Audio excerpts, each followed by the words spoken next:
장례식장의 차갑고 무거운 공기가 제 목을 조여왔습니다. 남편 민수의 영정 앞에서 울음조차 제대로 흘릴 수 없었어요. 시어머니가 제 옆에 서서 차가운 눈빛으로 저를 노려보고 있었거든요. 서진아, 이제 정신 똑바로 차려라. 시어머니의 목소리는 얼음처럼 차가웠습니다. 남편이 세상을 떠난 지 이틀밖에 안 됐는데 벌써 재산 이야기를 꺼내려는 걸까요? 바로 그때였습니다. 장례식장 문이 열리면서 20대 중반의 젊은 남성이 들어왔어요. 키가 크고 단정한 외모의 그 청년은 민수와 닮은 굴이 있었습니다. 특히 그 눈매가요. 죄송합니다. 늦었습니다. 청년이 고개를 숙이며 인사했을 때 시어머니의 표정이 급격히 변했어요. 마치 기다렸다는 듯이 밝아졌습니다. 아, 왔구나. 모든 사람들 앞에서 말해야 할 게 있어. 시어머니가 청년의 손을 잡고 영접으로 이끌었습니다. 저는 무슨 일인지 몰라 어리둥절할 수밖에 없었어요. 여러분, 소개하겠습니다. 이 아이는 우리 민수의 아들입니다. 순간 장례식장이 조용해졌어요. 제 머리가 하얗게 변하는 것 같았습니다. 민수의 아들이라고요? 저희 부부에게는 아이가 없었는데. 청년이 제 앞에 서더니 정중하게 고개를 숙였습니다. 어머니, 안녕하세요. 저는 김태준입니다. 아버지의 째 아들이에요. 시청하시기 전에 구독과 좋아요, 알림 설정까지 꼭 눌러주세요. 오늘 이야기 들으시면 절대 후회하지 않을 겁니다. 놓치면 평생 궁금할 충격적 반전, 지금 시작합니다. 첫째 아들이라는 말에 제 다리가 후들거렸어요. 그럼 민수에게는 저 모르는 여자와의 사이에서 낳은 아이가 있었다는 말인가요? 시어머니가 서류 봉투를 꺼내들고 모든 들 앞에서 흔들었습니다. 민수가 남긴 유언장이야. 모든 재산을 태준이에게 물려준다고 되어 있어. 제 온몸에 찬물이 끼얹어진 것 같았어요. 25년을 함께 살아온 남편이 저에게는 한마디 말도 없이 모든 재산을 다른 여자의 아들에게 남겼다는 거였거든요. 이건 말이 안 돼요. 제가 소리쳤을 때 장례식장에 있던 모든 사람들이 저를 쳐다봤습니다. 친척들의 시선이 따가웠어요. 마치 제가 욕심 많은 며느리인 것처럼 보는 눈빛이었습니다. 서진아, 큰 소리 내지 마라. 민수가 직접 쓴 유언장이야. 시어머니가 차갑게 말했지만 저는 도저히 믿을 수 없었어요. 민수가 그런 사람이었을까요? 25년을 속이고 살았던 걸까요? 태준이 제 손을 잡으려 했지만 저는 뿌리쳤습니다. 손대지 마세요. 당신이 누구든 상관없어요. 민수는 제 남편이었고 이 집은 저희가 함께 일군 거예요. 하지만 주변 사람들은 이미 태준의 편이 된 것 같았어요. 시댁 식구들은 물론이고 친척들까지 모두 고개를 끄덕이며 태준을 받아들이는 분위기였습니다. 저는 그 순간 깨달았어요. 제가 완전히 외톨이가 됐다는 것을. 남편의 죽음보다 더 큰 충격이 저를 덮치고 있었습니다. 저는 한서진입니다. 50이 넘은 나이에 남편을 잃고 동시에 모든 것을 잃을 위기에 처한 여자예요. 지금부터 들려드릴 이야기는 제가 직접 겪은 일입니다. 믿기 어려우실지도 모르지만 이 모든 게 사실이에요. 제 이름은 한서진입니다. 올해 52살이에요. 아니, 정확히는 53살이 되는 해죠. 나이를 말하는 게 부끄럽지만 제 이야기를 들어주시는 분들께는 솔직하게 말씀드려야겠어요. 저는 30년 넘게 중학교에서 국어를 가르쳤습니다. 처음 교단에 섰을 때는 22살의 풋내기 선생님이었어요. 아이들보다 겨우 몇 살 많을 뿐이었죠. 그때는 정말 열정적이었습니다. 아이들에게 좋은 선생님이 되고 싶었거든요. 민수와는 28살에 만났어요. 친구의 소개였습니다. 민수는 작은 건설회사에 다니는 성실한 남자였어요. 키도 크고 인상도 좋았죠. 무엇보다 저를 정말 아껴줬습니다. 서진아, 너는 정말 예쁘다. 내가 평생 지켜줄게. 민수가 프로포즈할 때 했던 말이에요. 그때는 정말 행복했습니다. 이 남자와 함께라면 평생 걱정 없이 살 수 있을 것 같았어요. 결혼한 지 25년이 흘렀습니다. 저희에게는 아이가 없었어요. 초기에는 둘 다 아이를 원했지만 몇 년이 지나도 생기지 않더라고요. 병원도 다녀봤지만 뚜렷한 이유를 찾을 수 없었습니다. 괜찮아, 서진아. 우리 둘이서도 충분히 행복해. 민수는 그렇게 말했지만 저는 시어머니의 눈치가 보였어요. 시어머니는 직접 말하지는 않았지만 아들 며느리가 아이를 낳지 못하는 걸 못마땅해 하셨거든요. 그래도 저희는 나름대로 행복했습니다. 민수는 회사에서 승진도 하고 저는 제자들에게 인정받는 선생님이 됐어요. 작은 아파트에서 시작해서 20년 전에는 작은 주택도 샀죠. 하지만 돌이켜보면 작은 신호들이 있었어요. 최근 몇 년 동안 민수의 행동이 조금씩 이상했습니다. 늦게 들어오는 날이 많아졌고 전화를 받을 때 멀리 가서 통화하곤 했어요. 여보, 누구 전화야? 제가 물으면 항상 같은 대답이었습니다. 회사 일이야. 별거 아니야. 그리고 핸드폰을 항상 엎어서 놓더라고요. 예전에는 그런 일이 없었는데 말이에요. 또 있었어요. 어떤 날은 집에 들어올 때 향수 냄새가 났습니다. 민수는 평소에 향수를 전혀 사용하지 않는 사람이었는데 말이죠. 여보, 오늘 향수 냄새가 나네? 아, 회사에서 여직원이 향수를 많이 뿌렸나 봐. 엘리베이터에서 냄새가 배었나? 그럴듯한 대답이었지만 제 가슴 한구석에는 작은 의심이 자리 잡기 시작했어요. 그런데 더 이상한 건 민수가 갑자기 저에게 잘해주기 시작했다는 거였어요. 꽃도 자주 사다 주고 비싼 옷도 사줬습니다. 서진아, 고생 많이 했어. 앞으로 더 잘해줄게. 그런 말을 할 때마다 제 마음이 복잡했어요. 기쁘기도 했지만 왠지 불안하기도 했거든요. 마치 무언가를 감추려는 것 같은 느낌이 들었습니다. 학교에서도 아이들이 가끔 물어봤어요. 선생님, 왜 아이가 없어요? 그럴 때마다 저는 밝게 웃으며 대답했습니다. 선생님은 너희들이 다 내 아이들이야. 하지만 집에 와서는 혼자 울기도 했어요. 정말 아이가 있었다면 지금과는 다른 인생을 살고 있을까 하는 생각이 들었거든요. 민수는 그런 제 마음을 알고 있었을 거예요. 그래서 더욱 다정하게 대해줬는지도 모르죠.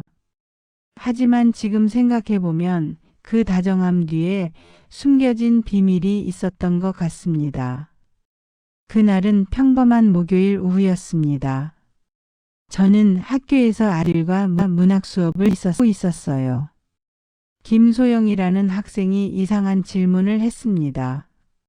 선생님, 사람이 갑자기 죽으면 어떤 기분일까요?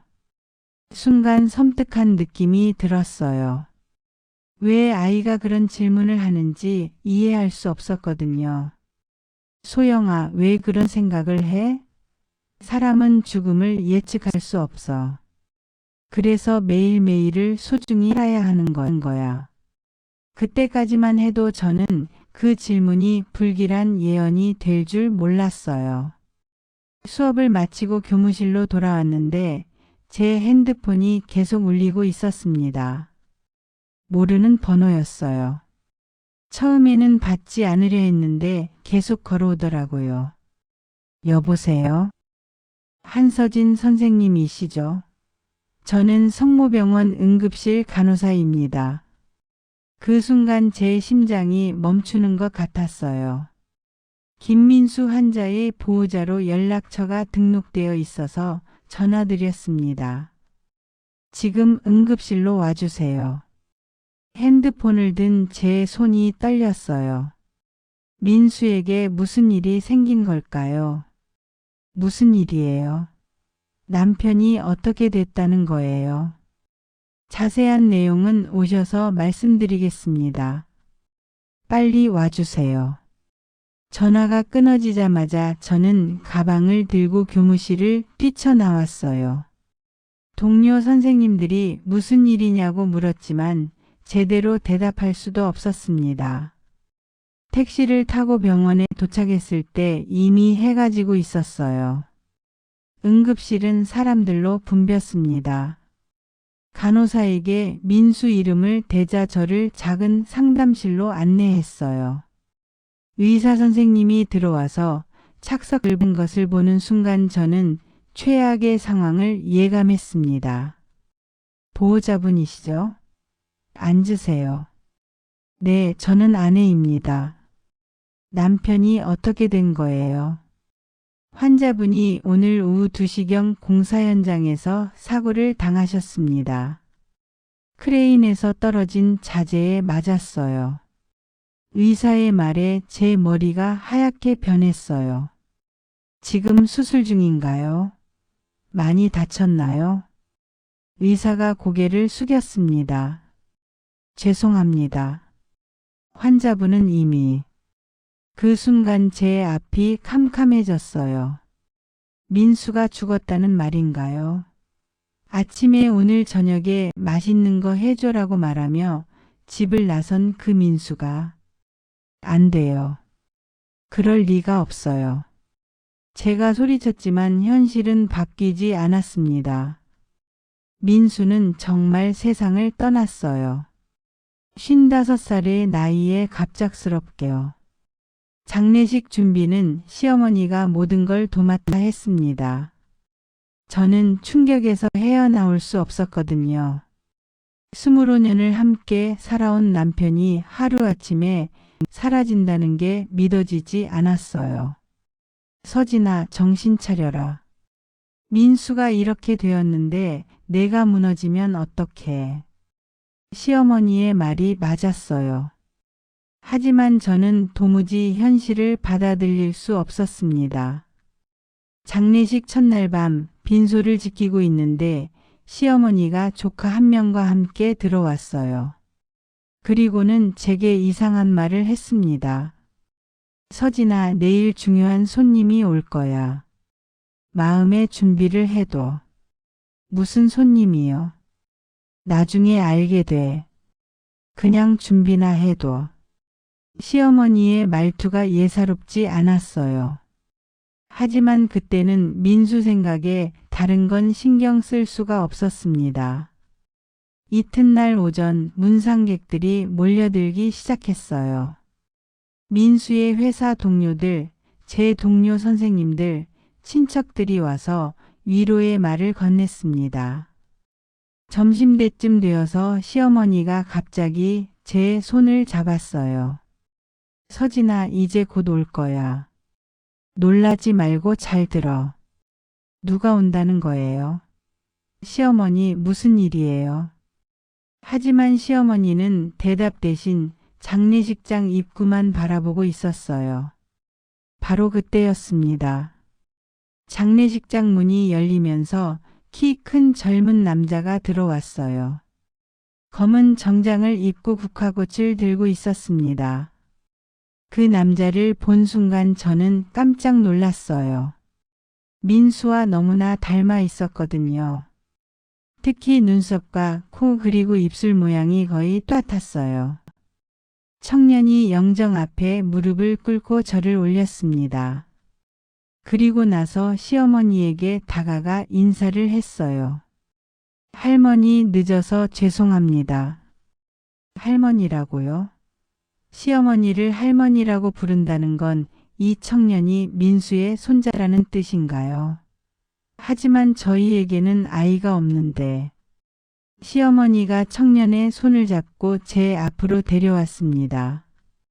서진아, 소개한다. 이 아이는 태준이야. 안녕하세요. 태준이 정중하게 인사를 했어요. 하지만 저는 여전히 상황을 이해할 수 없었습니다. 바로 그때 시어머니가 충격적인 말을 했어요. 태준이는 민수의 아들이야. 첫째 아들이지. 그 순간 제가 서 있던 바닥이 꺼지는 것 같았어요. 민수의 아들이라고요? 저는 지난 25년 동안 민수에게서 이야기를 한 번도 들은 적이 없었는데요. 그게 무슨 말씀이에요? 제 목소리가 떨렸어요. 태준이 저를 보며 미안한 표정을 지었습니다. 어머니, 아버지가 말씀을 안 드려보네요. 저는 김태준입니다. 올해 26살이고요. 태준이 26살이라는 말에 제 머리가 더욱 혼란스러워졌어요.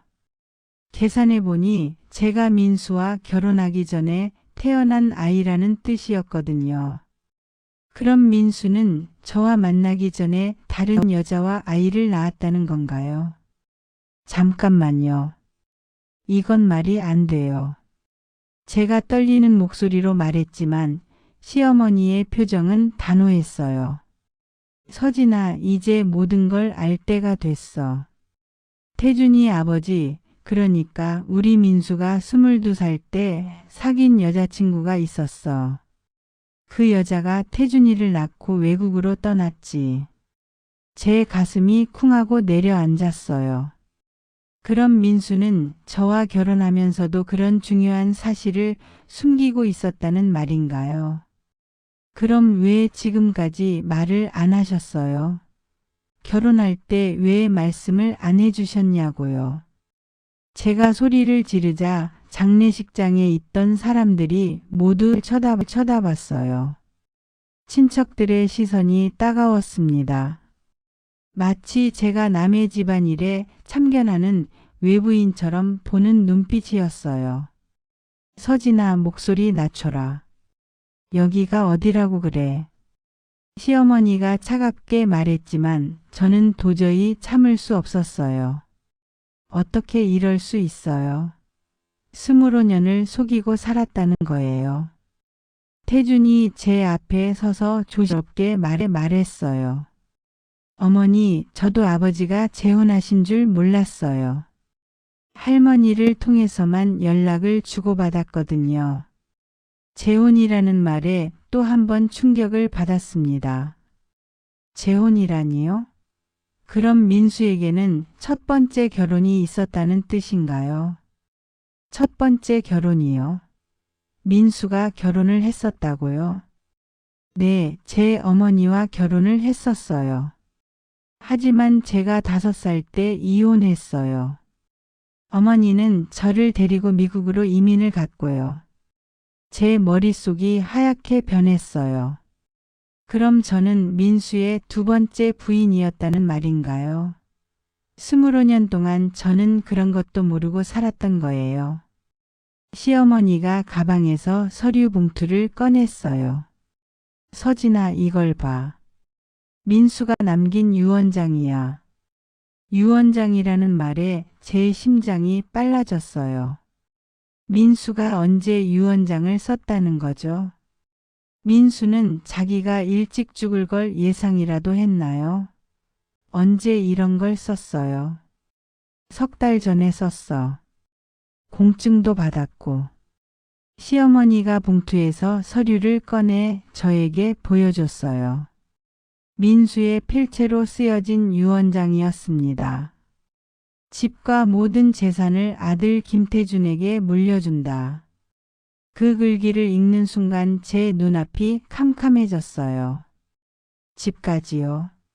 저희가 함께 20년 동안 살아온 그 집까지 태준에게 준다는 거였어요.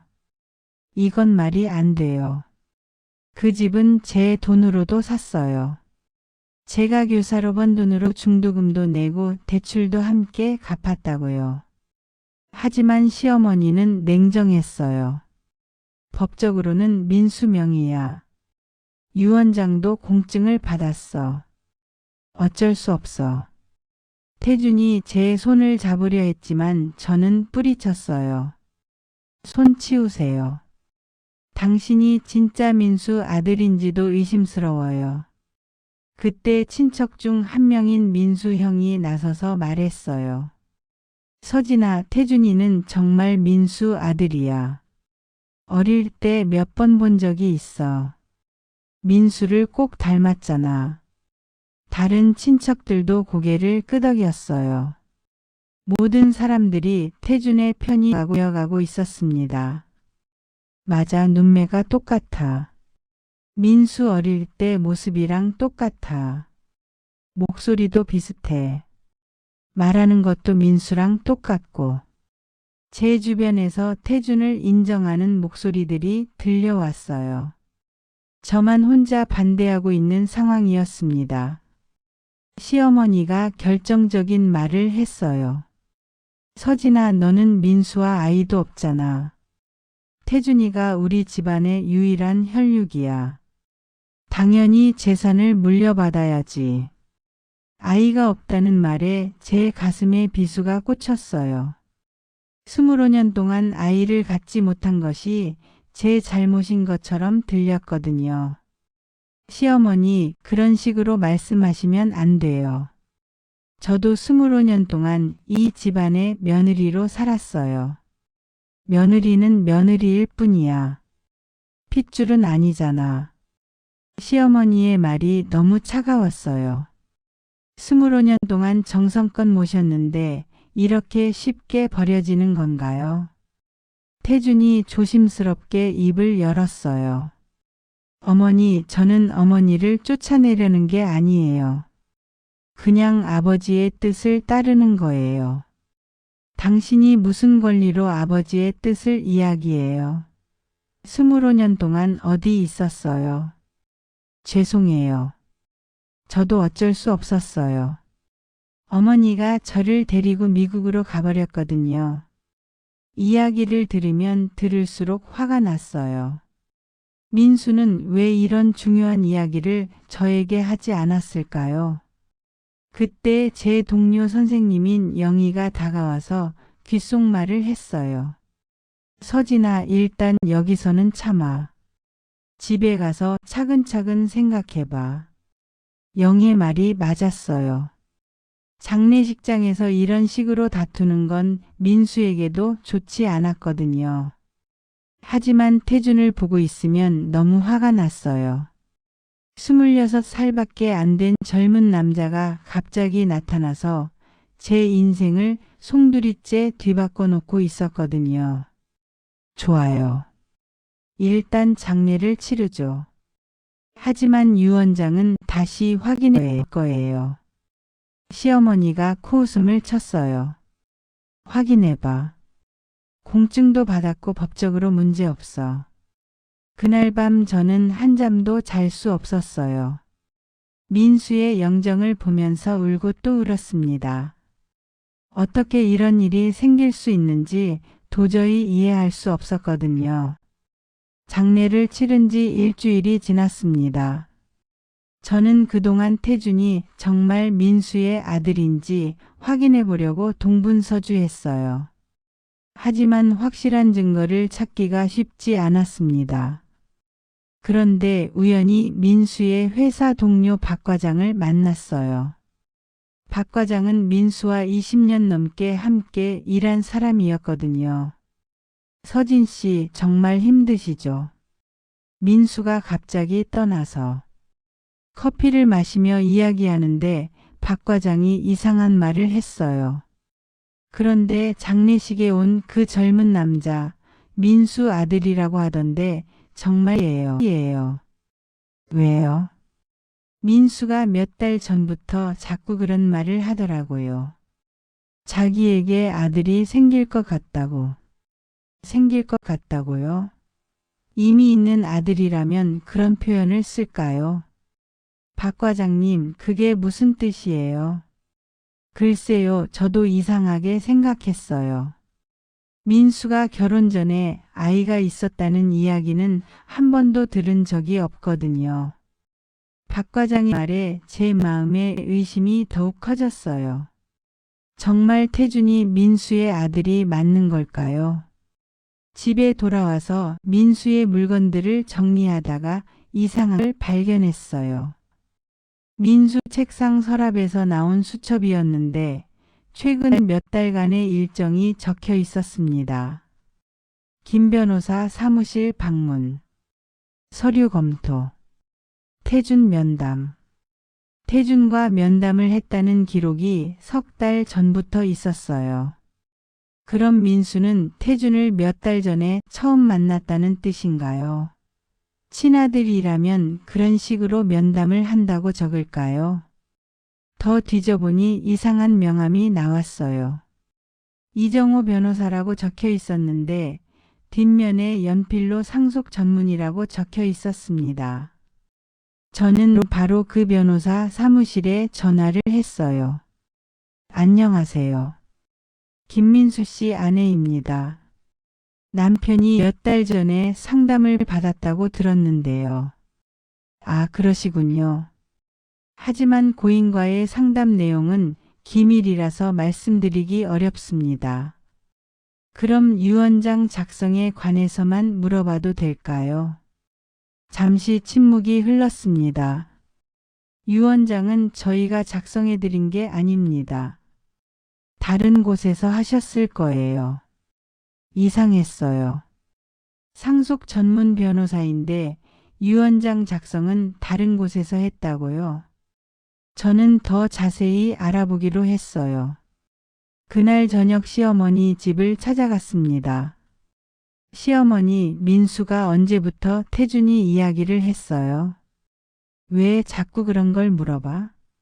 이제 와서 소용없어. 아니에요. 저는 알 권리가 있어요. 시어머니가 한숨을 쉬었어요. 석 달 전쯤 민수가 갑자기 말하더라. 자기한테 아들이 있다고. 석 달 전이라고요?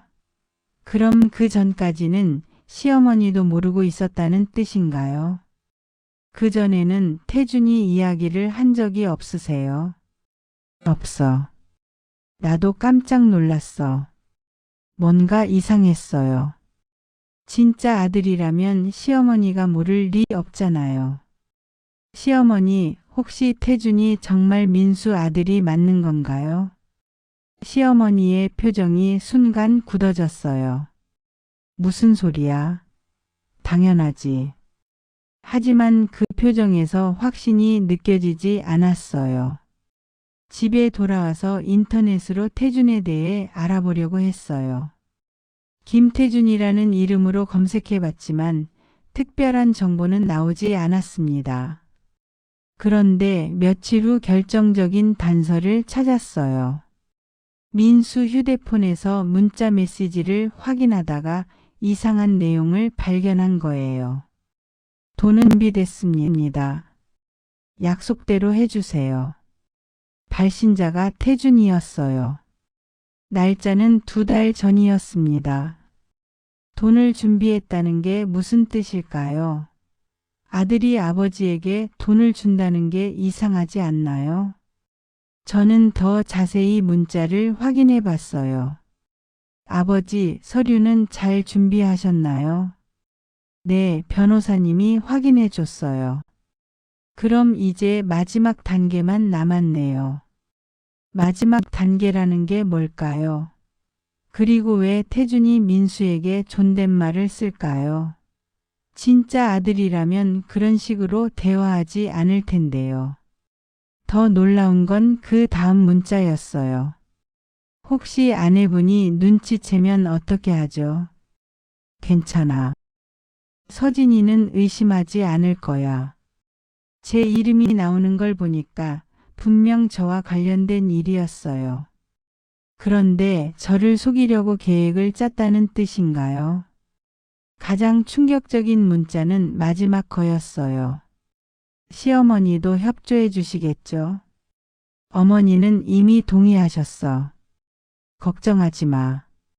시어머니가 동의했다고요? 그럼 이 모든 일이 계획된 거였던 건가요? 저는 온몸이 떨렸어요. 민수와 태준, 그리고 시어머니가 모두 짜고 저를 속인 건가요? 하지만 왜요? 대체 왜 이런 일을 벌인 걸까요? 그때 또 다른 문자를 발견했어요. 보험금 수령까지는 시간이 좀 걸릴 것 같아요. 보험금이라고요? 민수가 죽으면 나오는 생명보험금 말인가요? 점점 퍼즐이 맞춰지기 시작했어요. 태준이 나타난 목적은 상속이 아니라 보험금이었을 수도 있어요. 그리고 민수의 죽음도. 아니에요. 그럴 리 없어요. 민수가 자살했다는 뜻인가요? 보험금을 타기 위해서. 하지만 생각해보니 민수의 죽음도 이상한 구석이 있었어요. 20년 넘게 안전하게 일해온 사람이 갑자기 크레인 사고를 당한다는 게 우연치고는 너무 절묘했거든요. 저는 더 이상 참을 수 없었어요. 바로 태준에게 전화를 걸었습니다. 태준 씨 만나야겠어요. 할 이야기가 있어요. 어머니 무슨 일이세요? 그만 어머니라고 부르세요. 우리 정식으로 이야기해 봅시다. 다음 날 저는 태준과 조용한 카페에서 만났어요. 태준은 여전히 정중한 모습이었지만 저는 더 이상 속을 쓸 수 없었습니다. 태준 씨, 이제 정말 솔직하게 이야기해 봅시다.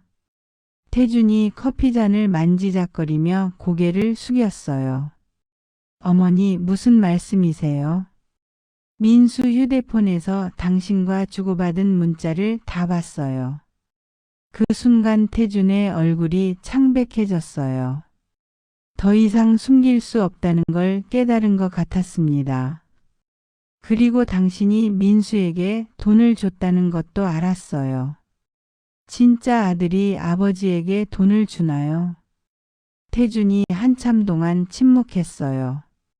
그러다가 천천히 고개를 들어 저를 보았습니다. 죄송합니다. 뭘 죄송하다는 거예요? 당신이 진짜 민수 아들이 아니라는 뜻인가요? 태준의 눈에 눈물이 맺혔어요. 저는 정말 아버지의 아들입니다. 하지만 뭐요? 하지만 아버지를 20년 동안 한 번도 못 봤어요. 태준이 떨리는 목소리로 이야기를 시작했어요. 제 어머니는 20살에 아버지를 만났어요. 하지만 할머니가 반대하셔서 헤어졌죠. 그럼 시어머니가 알고 있었다는 거네요. 네, 할머니는 처음부터 알고 계셨어요. 하지만 어머니가 미국으로 떠난 후에는 연락을 끊으라고 하셨어요. 이야기를 듣다 보니 상황이 점점 복잡해졌어요. 그럼 왜 갑자기 나타난 거예요? 태준이 깊은 한숨을 쉬었어요. 제 어머니가 병에 걸렸어요. 치료비가 너무 많이 들어서. 그래서 민수에게 돈을 달라고 한 거군요. 네, 처음에는 그냥 도움을 청하려고 했어요. 하지만 아버지가 더 큰 제안을 하셨어요. 더 큰 제안이라는 말에 저는 불안해졌어요. 무슨 제안이요? 아버지가 자신이 죽으면 보험금이 나온다고 했어요. 그걸 저와 나누자고 하셨어요. 제 온몸에 소름이 돋았어요. 그럼 민수가 정말 자살을 계획했다는 뜻인가요? 설마 민수가 일부러 죽었다는 거예요? 태준이 고개를 흔들었어요. 아니에요. 아버지는 절대 그런 분이 아니에요. 사고는 정말 사고였어요. 그럼 뭐가 문제예요? 태준이 주머니에서 서류를 꺼냈어요. 문제는 이거예요. 유 원장이 가짜라는 거예요. 가짜라고요? 저는 깜짝 놀랐어요. 무슨 뜻이에요? 아버지는 유 원장을 쓴 적이 없어요. 할머니가 만든 거예요. 그 순간 모든 퍼즐이 맞춰졌어요. 시어머니가 가짜 유 원장을 만들어서 태준에게 상속을 받게 하려고 했던 거였어요. 왜 시어머니가 그런 일을 했을까요? 할머니는 어머니를 미워하세요. 아들을 혼자 키우게 만들었다고 생각하시거든요. 그래서 저를 쫓아내려고 한 거군요. 태준이 고개를 끄덕였어요. 할머니는 저에게 어머니와 이혼하고 새로 시작하라고 하셨어요. 그래야 진짜 손자를 볼 수 있다고요. 저는 너무 황당했어요. 시어머니가 그런 계획을 세웠다니요. 그럼 당신은 왜 협조한 거예요? 태준이 울먹이며 대답했어요. 처음에는 어머니 치료비 때문이었어요. 하지만 점점 죄책감이 들었어요. 특히 어머니를 보면서요. 태준이 제 손을 잡았어요. 어머니 정말 죄송해요. 저는 처음부터 끝까지 어머니를 속인 거예요. 그 순간 저는 분노와 동시에 묘한 안도감을 느꼈어요. 적어도 민수가 저를 배신한 건 아니었으니까요. 그럼 진짜 유 원장은 어디 있어요? 아버지가 남긴 유 원장은 따로 있어요. 변호사 사무실에 보관되어 있어요. 태준이 또 다른 서류를 꺼냈어요. 이게 진짜 유 원장이에요. 모든 재산을 어머니에게 상속한다고 되어 있어요. 그 서류를 보는 순간 저는 울음이 터져 나왔어요. 민수는 끝까지 저를 사랑했던 거였어요. 왜 이제서야 말해요? 죄송해요. 저도 어떻게 해야 할지 몰랐어요. 할머니도 무서웠고 어머니 치료비도 걱정됐고 태준도 울고 있었어요. 26살의 젊은 남자가 어머니 치료비 때문에 얼마나 절망적이었을까 생각하니 마음이 아팠습니다. 태준아. 처음으로 저는 태준을 이름으로 불렀어요. 어머니 치료비는 얼마나 필요해? 태준이 깜짝 놀라며 저를 봤어요. 어머니 그런 말씀 하시면 안 돼요. 아니야. 민수도 분명 그걸 원할 거야. 당신은 비록 제가 낳은 아들은 아니지만 민수의 아들이잖아. 그 순간 태준이 제 앞에 무릎을 꿇었어요. 어머니 정말 죄송합니다. 용서해 주세요. 저도 울면서 태준을 일으켜 세웠어요. 일어나. 이제 우리가 해야 할 일이 있어.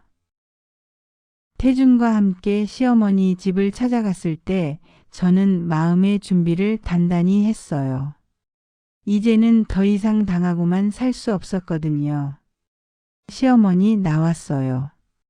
문을 열고 나온 시어머니의 얼굴에는 여전히 차가운 표정이 있었어요. 서진아, 태준이랑 같이 왔네. 무슨 일이야? 시어머니 이제 모든 걸 알았어요. 시어머니의 표정이 순간 굳어졌어요. 뭘 안다는 거야? 유 원장이 가짜라는 것도 알고 시어머니가 왜 이런 일을 꾸몄는지도 알았어요. 태준이 시어머니 앞에 서서 고개를 숙였어요. 할머니 죄송해요. 더 이상 속일 수 없어요. 시어머니가 태준을 노려봤어요. 태준아, 내가 뭔 소리를 한 거야? 모든 걸 말했어요. 가짜 유언장 만든 것도 할머니가 저에게 부탁한 것도 다요. 그 순간 시어머니의 얼굴이 붉어졌어요. 이 바보 같은 놈아.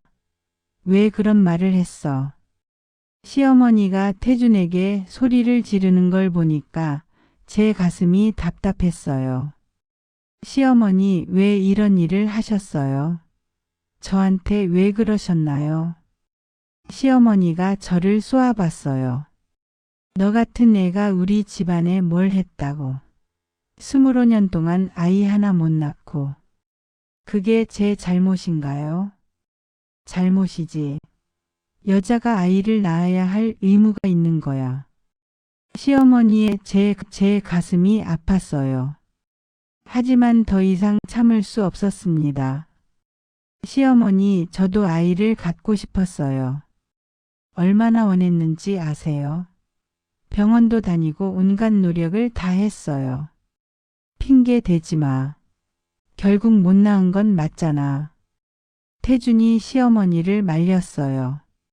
할머니, 그런 말씀 하시면 안 돼요. 닥쳐. 내가 왜 그 여자 편을 들어? 시어머니가 완전히 화가 나서 소리를 지르기 시작했어요. 나는 평생 손자보는 게 꿈이었어. 그런데 저 여자 때문에 꿈을 못 이뤘잖아. 그제서야 저는 시어머니의 진심을 알 수 있었어요. 손자에 대한 집착이 이렇게 큰 음모를 꾸미게 만든 거였어요. 시어머니, 그래도 이런 식으로 하시면 안 돼요. 가짜 유언장을 만드는 건 범죄예요. 범죄면 어때? 내 아들 재산을 내 손자가 물려받는 게 당연한 거 아니야. 시어머니는 끝까지 자신의 잘못을 인정하지 않았어요. 태준이 주머니에서 진짜 유언장을 꺼냈어요. 할머니, 이게 아버지가 정말로 남긴 유언장이에요. 시어머니가 그 서류를 보더니 화가 나서 찢으려 했어요. 이런 걸 왜 가져왔어? 태준이 재빨리 서류를 빼앗았어요. 안 돼요, 할머니. 이건 아버지의 마지막 뜻이에요. 아들이 그런 유언장을 쓸 리 없어. 분명 저 여자가 조작한 거야. 시어머니는 끝까지 현실을 받아들이지 않으려 했어요. 저는 깊은 한숨을 쉬었어요. 시어머니, 이제 그만해요. 법적으로 따지면 시어머니가 더 곤란해져요. 뭐가 곤란해? 나는 아무것도 안 했어. 문서 위조는 엄연한 범죄예요. 고소하면 시어머니가 감옥에 가실 수도 있어요. 그 말에 시어머니의 표정이 창백해졌어요. 태준이 저를 보며 조심스럽게 말했어요. 어머니, 할머니를 고소하지는 않으실 거죠? 저는 잠깐 생각해 봤어요. 시어머니가 저에게 한 일들을 생각하면 화가 났지만 그래도 25년 동안 가족이었거든요. 태준아, 나는 법정에 가고 싶지 않아. 하지만 조건이 있어. 무슨 조건이요? 앞으로 시어머니와는 연락하지 않을 거야. 완전히 갈라설 거예요. 시어머니가 깜짝 놀라며 저를 봤어요. 서진아, 그게 무슨 말이야? 시어머니도 저를 며느리로 인정하지 않으시잖아요. 그럼 이제 남남으로 사는 거죠. 그럼 재산은 누가 지내고 성묘는 누가 가? 태준이가 잖아요. 진짜 아들이 있는데 왜 며느리가 필요해요? 제 말에 시어머니가 할 말을 잃었어요. 태준이 걱정스럽게 물었어요. 어머니, 정말 할머니와 연락을 끊으시는 거예요? 응. 더 이상 상처받고 싶지 않아. 태준이 고개를 끄덕였어요. 알겠어요. 그럼 저는 어머니와 연락하면서 살고 싶어요. 뭐라고? 시어머니가 깜짝 놀랐어요. 할머니, 저는 진짜 어머니를 존경해요. 25년 동안 아버지를 사랑하고 이 가족을 위해 살아오신 분이에요. 태준의 말에 제 눈에 눈물이 났어요. 그리고 할머니가 하신 일은 잘못된 거예요. 저는 그런 식으로 재산을 물려받고 싶지 않아요. 시어머니가 의자에 주저앉았어요. 그럼 나는 혼자 남는 거야? 할머니, 진심으로 사과하시면 다시 생각해 볼게요. 하지만 시어머니는 끝까지 고개를 돌렸어요. 나는 잘못한 게 없어. 그 순간 저는 완전히 포기했어요. 더 이상 시어머니와는 어떤 관계도 유지할 수 없다는 걸 깨달았거든요. 좋아요. 그럼 정말로 끝내요. 태준과 함께 그 집을 나오면서 저는 묘한 홀가분함을 느꼈어요. 25년 동안의 무거운 짐을 내려놓은 기분이었습니다. 어머니, 후회하지 않으세요? 아니야. 이제야 진짜 자유로워진 것 같아. 태준이 제 팔을 잡았어요. 그럼 저랑 진짜 가족으로 살아요. 어머니 치료비도 함께 마련하고요. 저는 태준을 보며 웃었어요. 이상하게도 이 젊은 남자에게서 민수의 모습이 보였거든요. 그래, 우리 함께 살자. 그로부터 6개월이 지났습니다. 저는 지금 태준과 함께 작은 아파트에서 살고 있어요. 태준의 어머니 치료비도 보험금으로 마련할 수 있었고요. 처음에는 어색했어요. 갑자기 나타난 26살 아들과 함께 산다는 게 쉽지 않았거든요. 하지만 태준은 착한 아이였어요. 어머니, 아침 드세요. 매일 아침 태준이 만들어주는 토스트를 먹으면서 저는 새로운 삶에 적응해 갔어요. 학교에서도 달라졌어요. 동료 선생님들이 제 변화를 알아봤거든요.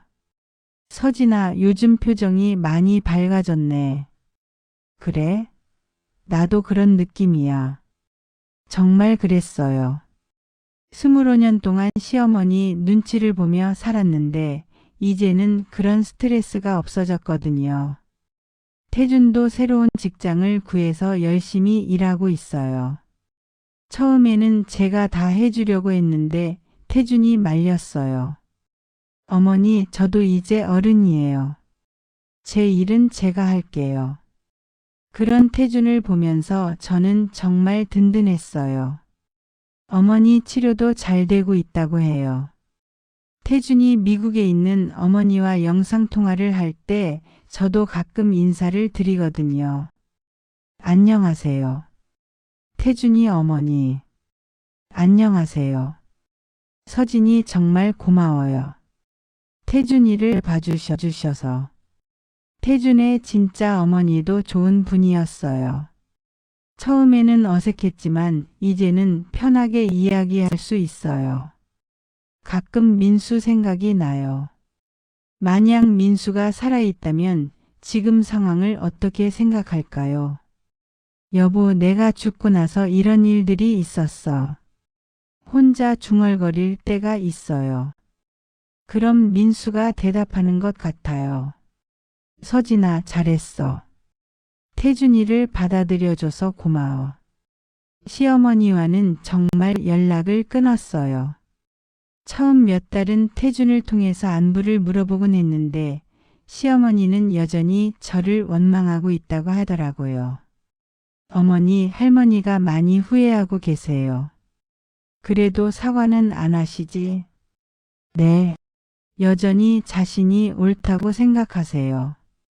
그럴 때마다 저는 씁쓸했어요. 25년을 함께 살았는데 이렇게 끝이요. 하지만 후회하지는 않아요. 저도 제 인생이 소중하거든요. 학교에서 애들을 가르치는 일도 더 즐거워졌어요. 예전에는 집에서 받은 스트레스 때문에 아이들에게 힘을 낼 때가 있었는데 이제는 그런 일이 없어졌어요. 선생님, 요즘 더 예뻐지신 것 같아요. 김소영이가 그런 말을 할 때 저는 정말 기뻤어요. 소영아, 사람은 마음이 편해야 예뻐지는 거야. 그럼 선생님 마음이 편해지셨다는 거예요. 응, 많이 편해졌어. 정말 그랬어요. 마음의 짐을 덜어냈더니 모든 게 가벼워진 느낌이었어요. 태준과 함께 살면서 느낀 건데 가족이라는 게 꼭 피로 연결된 관계만은 아닌 것 같아요. 진심으로 서로를 아끼고 보살피는 마음이 더 중요한 것 같거든요. 어머니, 저 결혼하면 어떻게 해요? 어느 날 태준이 그런 질문을 했어요. 결혼해야지. 왜? 그럼 어머니 혼자 남게 되잖아요. 바보야, 나는 괜찮아. 너는 내 인생을 살아야지. 하지만 속으로는 조금 아쉬운 마음도 있었어요. 이제야 진짜 아들을 얻었는데 또 보내야 한다니요. 그래도 저는 태준의 행복을 진심으로 바라요. 이 아이가 좋은 사람 만나서 행복하게 살았으면 좋겠어요. 가끔 생각해봐요. 만약 처음부터 태준이 정직하게 말했다면 어땠을까요? 저는 그래도 도와줬을 거예요. 25년 동안 못 본 민수의 아들인데 당연히 도와줬을 거거든요. 하지만 그 모든 과정이 있었기 때문에 저도 많이 배울 수 있었어요. 때로는 가족이라는 이름으로 상처를 주는 사람들과는 과감하게 헤어질 용기도 필요하다는 것을요. 저는 제 인생의 절반을 잃었습니다. 민수라는 남편을, 그리고 시어머니라는 가족을 잃었어요. 하지만 남은 절반을 되찾았습니다. 진짜 저 자신을, 그리고 태준이라는 새로운 가족을 얻었거든요. 이제 저는 53살입니다. 아직 인생이 남아 있어요. 태준과 함께 새로운 추억을 만들어가고 싶어요. 그리고 언젠가는 태준의 아이들, 그러니까 제 손자 손녀들도 만날 수 있을 거예요. 여러분이라면 어떻게 하셨을까요? 배신과 진실 앞에서 어떤 선택을 하시겠습니까? 저는 용서보다는 새로운 시작을 선택했어요. 때로는 과거를 정리하고 새로운 미래를 만들어가는 것이 더 현명한 선택일 수도 있거든요. 그리고 무엇보다 중요한 건 진짜 가족은 피가 아니라 마음으로 만들어지는 거라는 걸 깨달았어요. 태준이 제게 준 진심 어린 사과와 관심이 시어머니의 25년보다 더 따뜻했거든요. 지금 저는 행복합니다. 완전하지는 않지만 진정한 제 모습으로 살아가고 있어요. 그리고 그것만으로도 충분해요. 여러분, 이 이야기가 만약 여러분이 주인공이라면 어떻게 하시겠습니까? 구독과 좋아요, 알림 설정으로 사람과 인연 채널과 꼭 함께 해주세요. 그리고 댓글로 여러분의 솔직한 생각을 남겨주세요. 여러분의 한 줄이 다음 이야기를 만들어갑니다. 아참. 더보기란의 링크를 클릭하시면 놓치기 아까운 건강까지 찾아옵니다. 건강하고 행복한 하루 되세요. 함께 해주셔서 감사합니다.